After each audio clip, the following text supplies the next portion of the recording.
So you're cruising through the star chart, clearing planets, feeling good, and then suddenly the game punches you in the mouth. Maybe it's interception and enemies are capturing every point at once. Maybe survival hits 0 life support because you can't kill fast enough. Or maybe a demolist and disruption just walks through your entire loadout like you don't exist. And honestly, it's probably not your skill. It's your frame. In this video, I'm breaking down the mission types that usually trip beginners up the most and giving you 2 frame options for each. One easier to get early and one stronger upgrade to work toward later. Let's start with the mission type that traumatized basically every new player at least once. Defense sounds simple. Protect the objective. Then suddenly enemies are pouring in from every direction and the defense target folds like wet paper. Mobile defense is even worse because now you have to defend multiple objectives back to back, usually in tiny hallways with nowhere to breathe. This is where Frost becomes your best friend. You can farm Frost from the Lect Krill and Captain Vor on Exter series, and his third ability, Snow Globe, completely changes these missions. Drop the globe on the objective and incoming bullets get blocked instantly. Enemies pushing inside get slowed down, giving you way more control over the fight. For newer players, Frost turns defense from chaos into something manageable, but later on, Gara becomes ridiculous. Unlock Gara through the Sire's Vigil quest and Plans of Eidolon bounties. Her fourth ability, Mass Vitrify, creates a giant glass wall that protects objectives while trapping enemies outside. Then she can shatter the wall for massive damage. Frost protects objectives, Gara protects them while deleting everything nearby. That's the difference. Excavation missions are where a lot of new players suddenly realize defending one objective was already stressful enough. Now you're protecting multiple objectives while also hunting for power cells to keep them running. This is another mission type where Frost shines.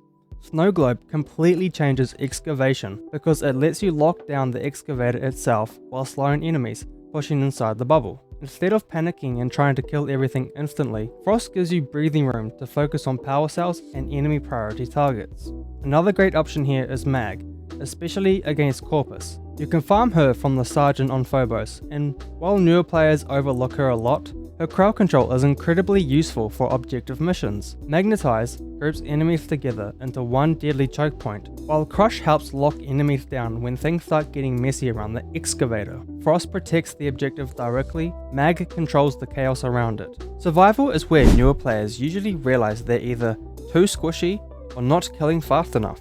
This is why Rhino is one of the best beginner frames in the game. You farm him from the Jackal on Venus, and his second ability, Iron Skin, is basically beginner insurance. Activate it and Rhino gains a huge protective layer that absorbs incoming damage. Suddenly, you stop worrying about surviving and start focusing on killing enemies instead. That simplicity is why Rhino carries so many players through the star chart. But once you want something faster and more aggressive, Nezha takes over. You get Nezha from a Clan Dojo's Tenno Lab, and his survivability comes from Warding Halo, a protective ring that absorbs damage similarly to Iron Skin. But unlike Rhino, Nezha moves fast. If you're interested in Nezha, I did a full beginner's breakdown on the channel, so go check that out. Firewalker boosts his speed, cleanses status effects, and lets him fly between enemy groups and life support towers constantly. Rhino survives survival, Nezha dominates it.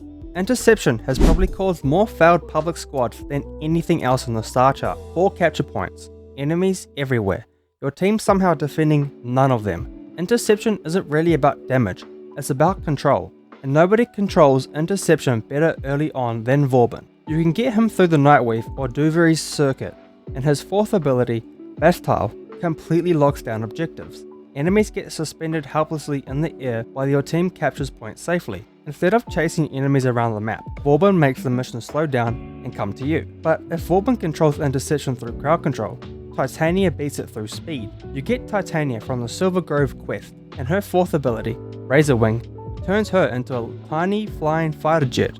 She moves so fast that she can rotate between objectives before enemies fully capture them. Titania doesn't control the map, she outruns it.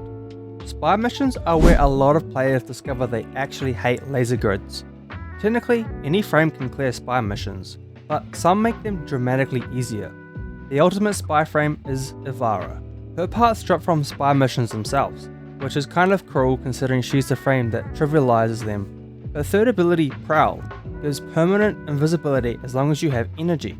letting you walk directly past enemies, cameras, and most vault pressure entirely. Once you get Ivara, spy missions stop feeling stressful, but if you don't have her yet, Nova is surprisingly good. You farm Nova from the raptors on Europa, and her third ability, Wormhole, lets her teleport across vault rooms instantly. Laser maze, moving sensors, security puzzle, Nova just skips half of it. It's not stealthy, but it works. Disruption is one of the first mission types that really checks whether your build is ready. Demolists are tanky, aggressive, and love ignoring your crowd control while sprinting straight at the conduit. The key to beating them is slowing them down before they get close, which is exactly why Nova is amazing here. Her fourth ability, Molecular Prime, slows enemies massively when built correctly, turning dangerous demolists into slow-moving targets your team can actually focus down.